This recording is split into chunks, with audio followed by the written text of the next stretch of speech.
السلام علیکم ورحمت الله وبرکاتو. عزتمندو کتونکو امید لرم چې ټول به روغ او جوړې. زه بلال حمزه او تاسو ګورئ جرار ټیکنیکل چینل.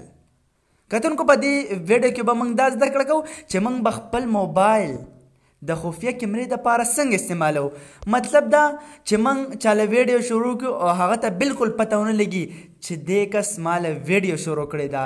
یعنی څنګه طریقه به موبایل بالکل به دغه سره آف وي، سکرین به بالکل بند وي او بیا به هم ویډیو ریکارډینګ شروع وي. نو عزتمندو راځو چرته پلی سټور طرف ته د لږ شان د مینه بعد.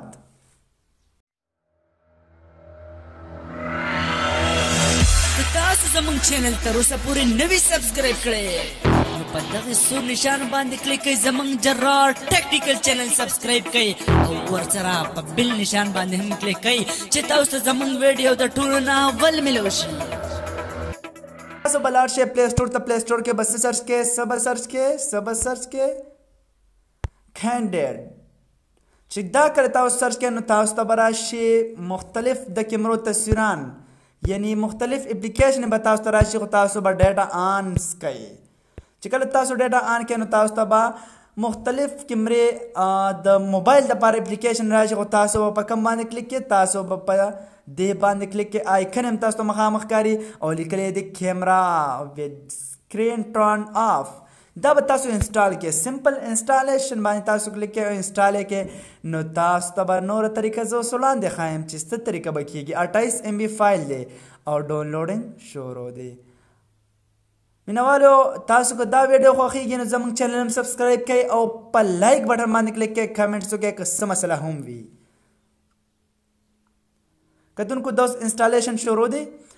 انسټالیدو نه بعد به موږ چېرته لاړ شو، دا به اوپن کو. زه بس بیک لاړ شم، آلریډي به اوس انسټال شي او هلته کې به په ډیسکټاپ باندې ماته ملو شي. کتونکو دا به اوس دلته کې راشي. کله چې انسټال شو دی راغی، په دې باندې ما کلیک دې ځای کې به موږ ته دې طریقه کار او نه خولو نو هم څه خبره نه ده. صحیح شو. تاسو به په دې باندې کلیک کوئ، دوباره به په دې باندې بیا کلیک کوئ. صحیح شو. بیا به کلیک کوئ آی انډرسټینډ. چې کله تاسو په دې باندې یو څو ځلې کلیک کوئ نو دې به تاسو ته بیا په ایلو باندې کلیک کوئ، بیا به په ایلو باندې کلیک کوئ، بیا به په ایلو باندې کلیک کوئ. دې کې به تاسو ته آپشن درکړي. لومبی نمبر آپشن کې وي که تاسو برنی نمبر والیم کلیک کوئ نو ستاسو ویډیو ریکارډینګ به شروع شي. ټیک شو. د والیم برنی بټن، که تاسو والیم کتنی بټن یعنی په کوم باندې چې والیم کمیږي په هغې کلیک کوئ نو په هغې به تاسو تصویر وځي. او کله چې په سکرین باندې کلیک کوئ 2 سیکنډو دپاره نو تاسو ته به نور آپشن راشي. نو موږ بالکل دا آپشن صحیح دی. اوس د ویډیو شروع کوم، برنی بټن باندې کلیک کوم، تاسو ته سکرین مخامخ ښکاري. سوري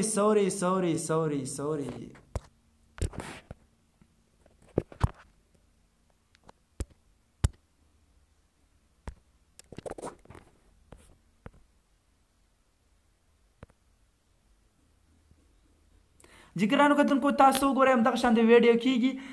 خو دې دغه مسله ورکوي چې تاسو کوم سکرین ریکارډینګ شروع دی د دې د وجې نه تاسو څه نشئ کولی. دې کوم آډیو ریکارډینګ دی هغه نه کېږي. نو عزتمندو کتونکو دې کې ګورئ دغه یو ویډیو پکې ما وسوکه او هغه ویډیو پکې پرته ده. اوس به تاسو ته پلی هم شي. اوس ویډیو ریکارډینګ هم شروع دی زموږ د کیمرې. ټیک شو. زه لږ شان د ویډیو کوم، دوباره ویډیو بندېدو دپاره. عزتمندو کتونکو امید لرم چې دا ویډیو هم به ستاسو خوښه شوي. که دا ویډیو ستاسو خوښه شوي نو بالکل په لایک بټن، که نه وي خوښه نو بالکل په ډس لایک بټن، او که څه مسله هم راتلی شي نو کمنټس وکړئ. کمنټس اوس به ماله اجازت راکړئ د راروان ویډیو پورې. هر راروان ویډیو د څه ده د وټساپ په باره کې ډېر زبردست راز پکې راروان دی مینوالو.